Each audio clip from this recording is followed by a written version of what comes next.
3 अगस्त को सायं 4 बजे हिंदी साहित्य भारती के तत्वाधान में KDKL शास्त्री इंटर कॉलेज एवं कविता पब्लिक स्कूल प्रांगण में तुलसी जयंती के अवसर पर विचार गोष्ठी का आयोजन हुआ। कार्यक्रम का शुभारंभ दीप प्रज्वलन और गोस्वामी तुलसीदास, मां सरस्वती तथा भारत माता के चित्र पर माल्यार्पण के साथ हुआ। मुख्य अतिथि पूर्व शिक्षा मंत्री और हिंदी साहित्य भारती के अंतर्राष्ट्रीय अध्यक्ष डॉक्टर रविंद्र शुक्ल ने कहा कि तुलसी साहित्य केवल भक्ति नहीं बल्कि समाज जागरण का भी माध्यम है। उन्होंने अपने वक्तव्य में कहा, मानव बन जाए जग सारा, यह पावन संकल्प हमारा। यह केवल तुलसी विचार नहीं बल्कि सनातन का संदेश है। वर्तमान सामाजिक स्थिति पर टिप्पणी करते हुए उन्होंने कहा कि पहले हिंदू परिवारों में 8-9 बच्चे होते थे, फिर हम 2 हमारे 2 की नीति आई और अब कुछ लोग बच्चों की बजाय कुत्ता पालना पसंद करते हैं। वहीं मुस्लिम समाज में अभी भी 10 से 15 बच्चों का चलन है। उन्होंने चेताया कि अगर यही स्थिति रही तो हिंदू युवाओं का मतांतरण बढ़ेगा, लेकिन हिंदू समाज मुस्लिम युवाओं को अपने धर्म में नहीं ला पाएगा। उन्होंने यह भी कहा कि आज अधिकतर हिंदू माता पिता अपने बच्चों को सनातन धर्म आधारित विद्यालयों में नहीं भेजते, जबकि मुस्लिम परिवार अपने बच्चों को पहले मदरसों में फिर अंग्रेजी स्कूलों में पढ़ाते हैं। अपने अनुभव साझा करते हुए उन्होंने बताया कि उनके एक पुत्र ने सनातन विद्या पद्धति से शिक्षा ली और आज सफल है, जबकि दूसरा बच्चा जो इस पद्धति से नहीं जुड़ा वह संघर्ष कर रहा है। आज KDKL शास्त्री इंटर कॉलेज प्रांगण में हिंदी साहित्य पर एक कार्यक्रम के मुख्य अतिथि पूर्व शिक्षा मंत्री रविंद्र शुक्ला जी, अंतर्राष्ट्रीय साहित्य भारती के अध्यक्ष रविंद्र शुक्ला जी मौजूद हैं। आइए जानते हैं हिंदी साहित्य के विषय में आप किस प्रकार से कैसे कार्य कर रहे हैं। सर, आपका बहुत बहुत स्वागत है। हिंदी साहित्य भारती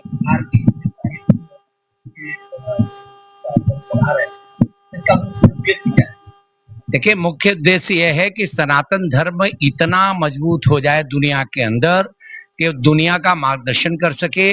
वो सबको मानव बनाने की संकल्पना के साथ अगर खड़ा हो जाएगा तो दुनिया में शांति तभी आएगी जब सनातन धर्म मजबूत होगा।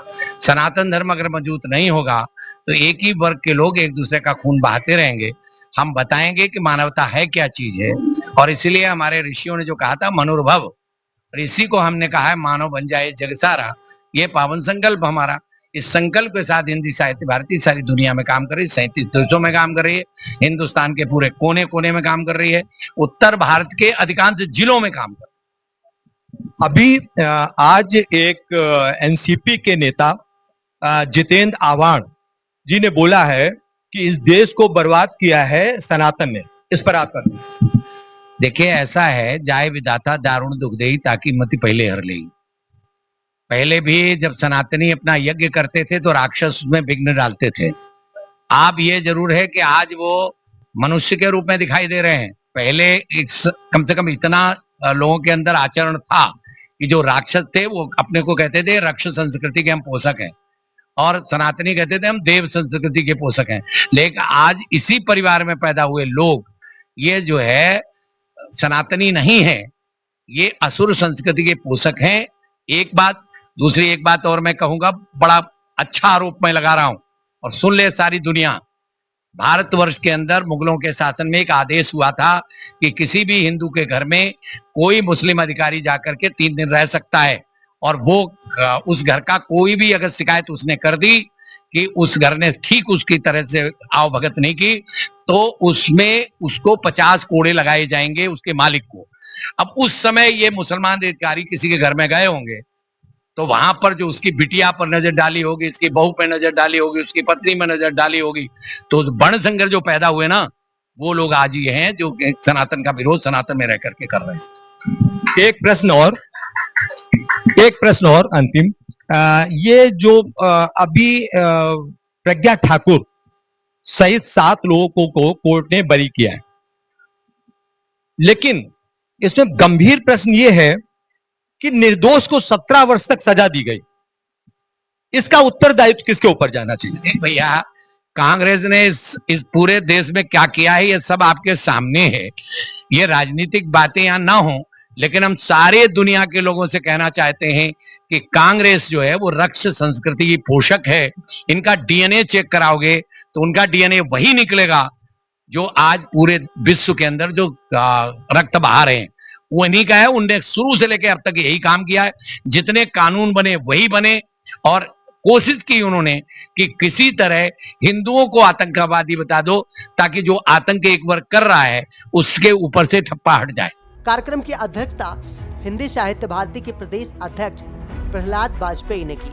मुख्य वक्ता डीएवी कॉलेज की प्रोफेसर दया दीक्षित ने तुलसी साहित्य की सांस्कृतिक प्रासंगिकता पर सार गर्भित विचार रखे। आयोजन और संचालन केडीकेएल शास्त्री इंटर कॉलेज के संस्थापक व प्रधानाचार्य के वाजपेयी ने किया। इस अवसर पर हिंदी साहित्य भारती के प्रदेश कोषाध्यक्ष कुंजल त्रिवेदी, सह कोषाध्यक्ष सुधीर शुक्ल, प्रमोद अग्रहरी, बॉर्डर जिला महामंत्री बीएल पांडे, जिला कोषाध्यक्ष प्रशांत शुक्ल, जिला उपाध्यक्ष पीएन त्रिपाठी, व्यंजना, लक्षणा, अंजलि, नीलू और शशिकांत वाजपेयी सहित बड़ी संख्या में साहित्य प्रेमी उपस्थित रहे। कार्यक्रम में तुलसीदास की काव्य परंपरा, धार्मिक दृष्टिकोण और सामाजिक योगदान पर गहन विमर्श हुआ। आयोजन का उद्देश्य युवाओं को भारतीय संस्कृति और तुलसी साहित्य की महत्ता से जोड़ना था। पारदर्शी विकास न्यूज, यूपी।